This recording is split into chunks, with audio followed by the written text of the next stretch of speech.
At kung may craving siya, meron din ako. Gumawa ulit ako ng tuna fritters. Plus, meron tayong sauce, sweet and sour sauce na may sili. Yihi. At syempre, ito rin ang katerno niyan, suka.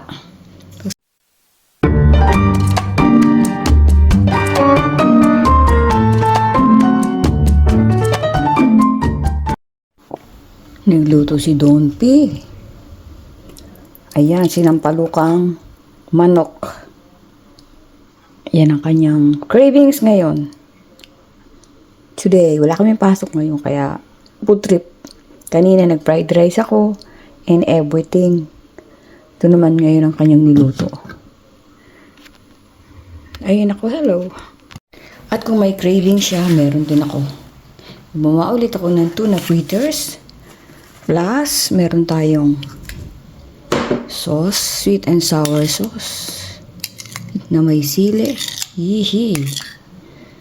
At syempre, ito rin ang katerno niyan, suka. Pagsamahin niyo yan, lapang-lapang ever. Ang sarap mga kuratsa. Let's eat!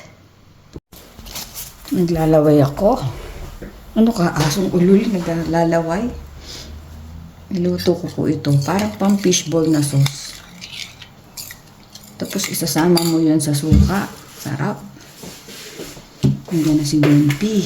Ibusin natin ito. Ayan. Ganyan po yan.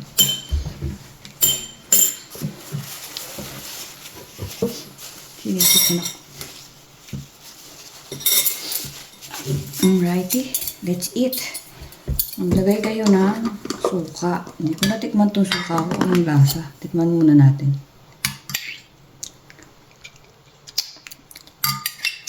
Masarap. Manyaman.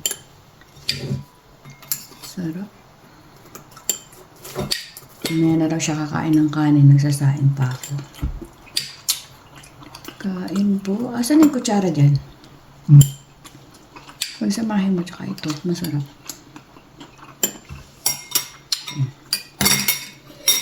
So, lagyan natin ito. A little bit of this and a little bit of that.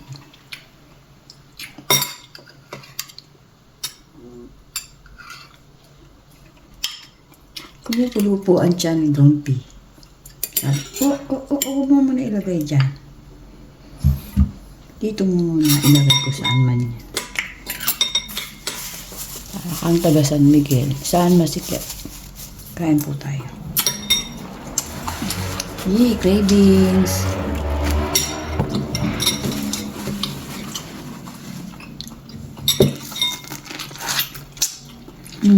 Sarap.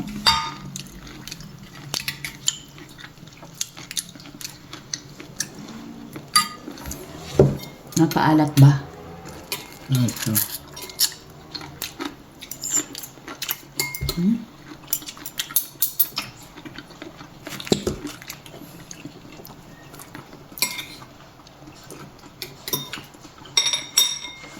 Yummy. Kain po.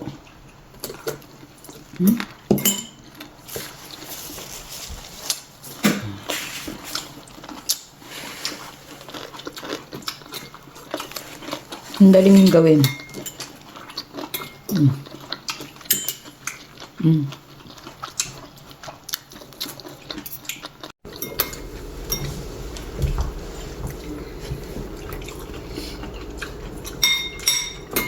Kasi gupin niyo po yung suka na hindi masama.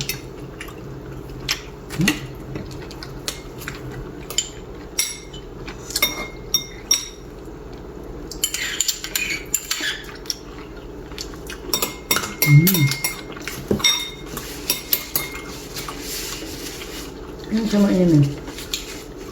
May coke pa pala ako bukas dito. Tubig lang.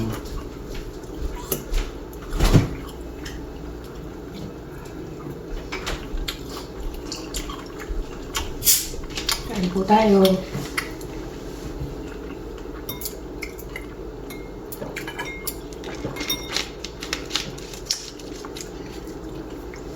Sa mga mahilig dyan sa fishball.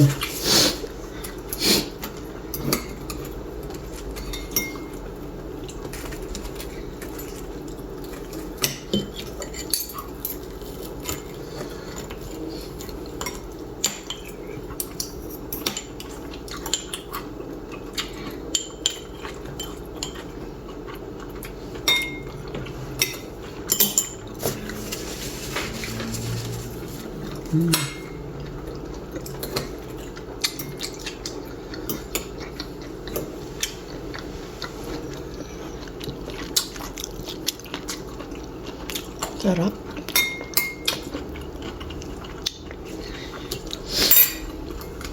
Ibabad niyo pong ganyan 3 taon. Saka nyo kainin. Sarap. Try nyo to.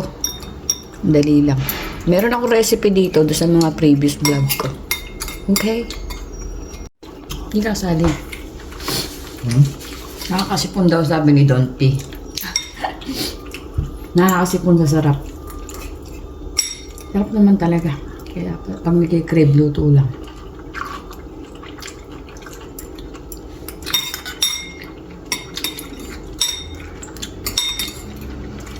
Yung sauce ang magdadala dyan.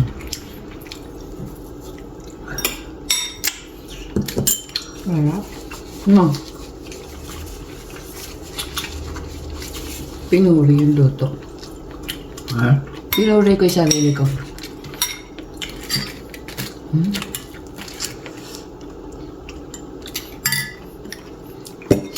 Nagugutom na naman ang aking mga kakuracha. Try niyo po gumawa ng ganito. Samasamahin niyo lang dyan. Saka niyo iprito, gumawa kayo ng sauce. Presto.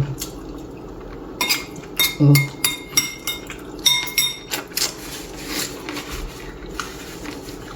May suka na to, no? Lahat yan meron.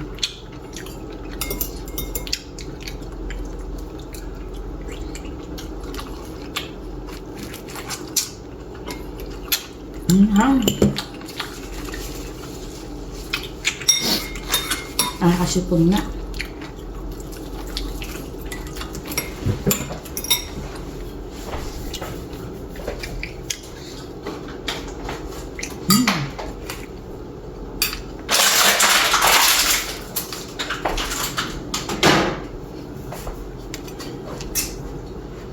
Lagyan niya ng sibuyas, bawang. Yummy.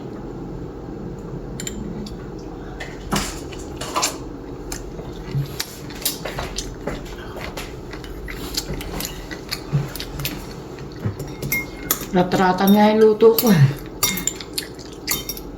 Nakuha pa mag-ano dun, sa garden. Maglinis, magdilig.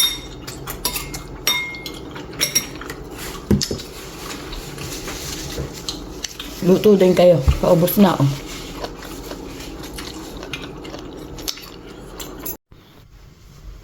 So, ito po. Meron na naman tayong titikman. Galing bilhin namin sa Japan. Tingnan natin kung masarap. Di ko na mamabasa kung ibig sabihin. Meron po kasi nag-comment sa video ko. Sabi, puro pagkain, iniinggit mo namang kami. Sabi nga, hindi po ako nang iinggit. May ma-post lang ba? At saka po binibigyan ko yung idea ng mga bumabiyay sa Japan. Kung ano yung mga pwede nilang bilhin. Kasi diba hindi naman tayo familiar sa mga pagkain sa ibang bansa. So, binibigyan ko sila ng idea para kung babiyahe sila ng Japan o may nakita silang ganito, alam na nila kung masarap o hindi. From Kuracha's point of view. Ayan po. So, ito binili din namin ni Don P sa grocery. Mukha siyang masarap. Ito po ang laman niya.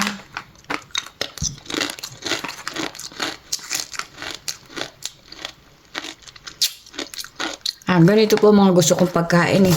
Maalat-alat. Parang lasang noodles, ganun. Parang kapamilya ng chippy sa Pilipinas, pero mas matabang siya. Mas masarap po siya. Parang masarap. Alam niyo yung parang mahilig, puro parang eh, hindi ko mapaliwanag eh. Para kayong kumakain ng pansit na matigas, na malutong, na masarap. So, pasado po ito. From 1 to 10, ang ano natin dito, 9. Sarap, isa lang binili ko. So, at least ako, pwede ko na pong hanapin sa mga grocery dito to. Meron po kasi mga tindahan din dito na mga from Japan. Tingnan ko lang yung video ko. Alam ko na kung alin yung masarap at hindi. So, ito pasado po. Pag pumunta kayong Japan, bili kayo. Mahilig kayo sa mga parang noodles ang lasa. Okay? Buksa ba? Ito naman, ang ating titikman. Huwag ka muna magsasalita at ako yung nagbablog. 1 minute lang. Ah, tiyaba! Sisingit ko lang kasi binubuksan ko to eh. Wala akong kausap mga kuratsa. Tikman naman natin to. Ayan, ayaw tuloy mabuksan eh. Wala talaga. Ay, wala akong kausap pag napagbibintangan. Ayan. Macadamia. Galing Japan din to. Winasak na ang puso ni Nasty Mac. Ay, ito pa. Minute ko. So, ayan. Init ko lang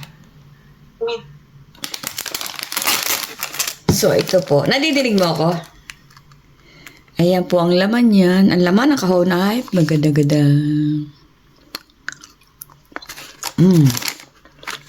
Alam ko namang masarap to. So, alam nyo na din. Bili kayo nito sa Japan. Ang kanilang lugar. Wow. Parang bala ka pala. Bala ka. Paglalala pa kami ng mga baboy. Maganda yung buhay, no?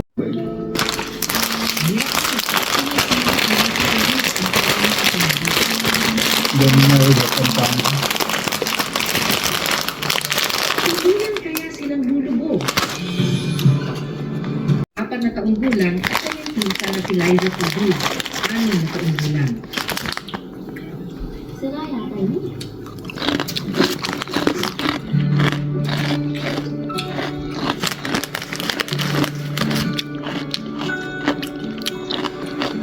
Sarap. Kailangan nilang baybayin